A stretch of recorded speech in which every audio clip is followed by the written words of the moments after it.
Hatton Fordyce தோட்டத்திலிருந்து தேயிலை தூள் பொதிகளை கொழும்புக்கு கொண்டு செல்லும் முயற்சி தோட்ட தொழிலாளர்களினால் முறியடிக்கப்பட்டுள்ளது.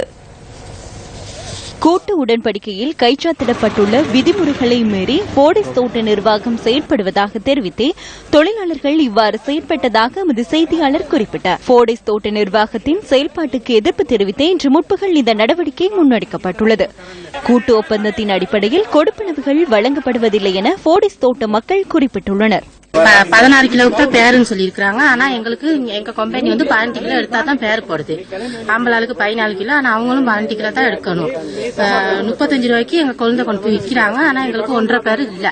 இதன்போது மத்திய மாகாண சபை உறுப்பினர் கணபதி கனகராஜ் சம்பவ இடத்திற்கு வருகை தந்திருந்தார். கூட்டு ஒப்பந்தத்தின் சரத்துக்களை பின்பற்றுவதில்லை. இது தொடர்பாக நாங்கள் பலமுறை அவரிடம் கதைத்தோம். வளமையாக இந்த தோட்டத்திலே பறிக்கின்ற கொழுந்தின் அளவுதான் தொடர்ச்சியாக இருக்க வேண்டும். ஆனால் இவர்கள் கொழுந்தின் நிறையை அதிகரித்து கேட்பது மட்டுமல்லாமல் அப்படி கொண்டு வராதவர்களுக்கு நாளொன்றுக்கு 140 ரூபாய் வீதம் சம்பளத்தை குறைத்திருக்கிறார்கள். தோட்ட முகாமையாளர் விடுவதற்கு முன்னால் ஒரு லொரியிலே தேயிலை தூள்களை ஏற்றி அனுப்பியதில் தொழிலாளர்கள் தடுத்து நிறுத்தியிருக்கிறார்கள்.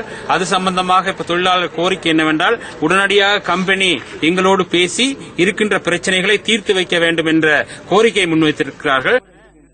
எவ்வாறாயினும் தமக்குரிய தீர்வொன்றை பெற்றுத்தரும் வரையில் லொரியை தடுத்து வைப்பதாக தோட்ட தொழிலாளர்கள் குறிப்பிட்டுள்ளனர்.